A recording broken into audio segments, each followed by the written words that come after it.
about endurance athletes and pelvic floor. And I think I'm more aware of it now, and there's a lot more moms doing it. So if you are a triathlete, if you're an ultra runner, or you're inspired to be an ultra runner, I mean, if you've been watching UTMB, if you watch Kona, I think Sally McRae, she wrapped up Moab. Like, if you're running 30K, 50K plus, and you have leakage and you've never had it before, let's say you've run a marathon, all good. You get out and do this first ultra or this first ultra back because you did it before pregnancy and you're noticing you're having pelvic floor issues. Here's the thing. You need to look at more than the pelvic floor. So let me give you an example here. I had a client I worked with in the last 6 months or so that was able to do 30K just fine, and then found that when she got to a 50K run, all of a sudden she's noticing leakage. And as a standard pelvic floor PT, let's just go, your general run-of-the-mill pelvic floor PT is not equipped to address that. Why? Because it's not like you can reproduce that in clinic. Like, let's just be honest. It's not like you're going to reproduce that. Like, lots of times, I mean, and this is the thing in appreciation for endurance sports, is like the only time you're typically going to perform at that distance and that capacity is in that race. And so you need to go bigger. You need to go 10,000 foot, 30,000 foot level and look at what's going on with that person in that race. And that's where I think having somebody that has the capacity to incorporate pelvic floor, that has the capacity to look at other things within running, is incredibly important. Because trust me, how you run in the first 10 miles, is going to be incredibly different than when you get to 50K, 100K, 100 miles. Like, you're just going to look different. And so it becomes this like backwards detective work. It's like, okay, where did you notice you started to have issues? What else is going on? Not to mention, we got to throw some GI stuff in there, because that's a huge part of being an endurance athlete, is fueling and navigating tummy troubles and loose stool and constipation and kind of all that fun stuff in between. So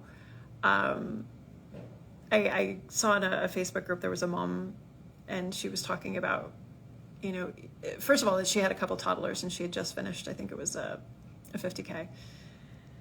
And she's like, I had pelvic floor stuff. I also came home and my husband had to go out and I need to recover and deal with 2 toddlers.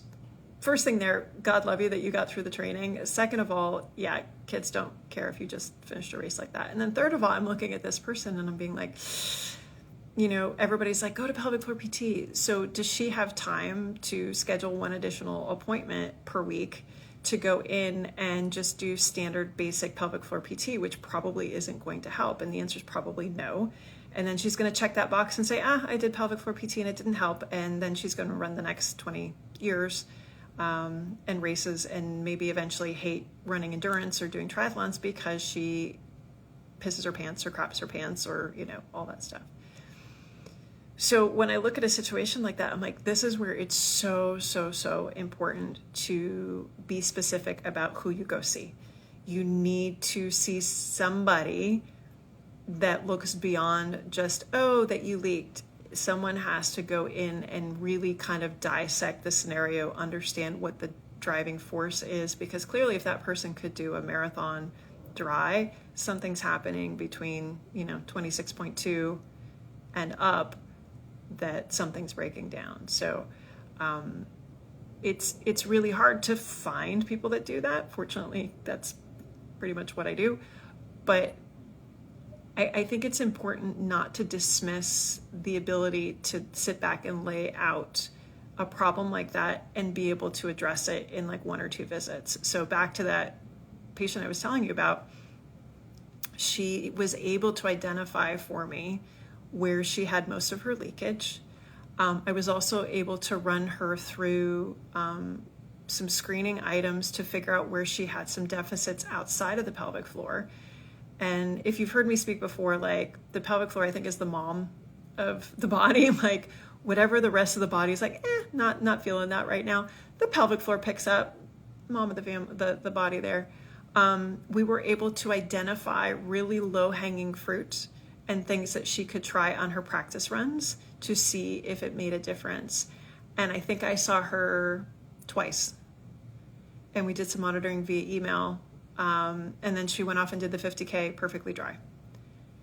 And I bring that up because as a pelvic floor PT, it seems like a really challenging task to figure out over such a really long period of time. Where do you even begin? And you can't reproduce it and, all that stuff.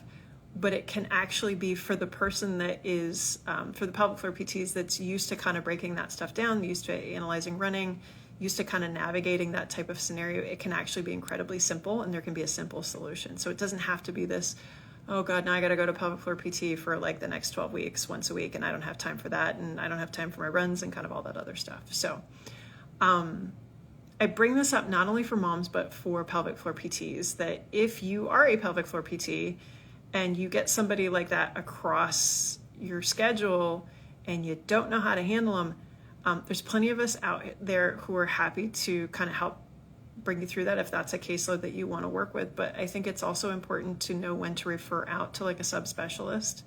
And again, if you're a mom and you're in this scenario, it's like having expectations when it's just not possible. A basic pelvic floor PT can't handle it. It's just not, it's too complex for that. It requires too many steps. It requires a lot of stuff. And that's not to knock somebody who's new at it. We've all been new at it at once. It's just, that's not where you should start. Or if you went there and thought, oh, that didn't work, you're not stuck. It's just to say, okay, check that box. That's not going to work. I need to find somebody that's going to be able to meet me where I'm at. And that's where, again, having your hand in the community and being like, hey, who do we know that navigates this stuff and that can help me figure this out? I think that's so incredibly important. So lots of times you'll find people like that tucked away if you start to ask around. And again, if you've got a lot of moms in your space, that's not, ideally, they're going to know who those resources are and help you be able to find them. And again, it doesn't always have to be in person either. There's a lot to be said for virtual assessment and virtual consults and things like that. So anyway, the point being is if you are an endurance athlete, if you want to be an endurance athlete, I'm talking like beyond marathon, talking Ironman kind of scenario too. Like if that's where your happy place is, you may need to look for people that are skilled at kind of breaking that down, a little bit more familiar with what you're doing, and not just going for the very basics. And I think when you do that, you're going to be more likely to find your answer sooner. And it may be as simple as, hey, actually, you've got some ankle deficits here, and we need to kind of look at that because your pelvic floor is kind of making up for it, or just a cue to change a particular technique in a certain part of run or something like that. So, and typically we also work with your coaches, which is even more important because they usually do any of your accessory programming or things like that, or training as well. And so usually it's a group effort. All right, so if you are an endurance athlete, if you're doing ultras, if you're, if you're a triathlete, if you are thinking about going in that direction, if you're a coach in that direction, definitely hit me up. I would love to chat with you about kind of how you've tried to navigate some of these issues, or if you have clients that are kind of running into that, you're running out of resources, happy to help. Hop in my DMs and happy to chat with you. So yeah, and hopefully everybody enjoyed Kona.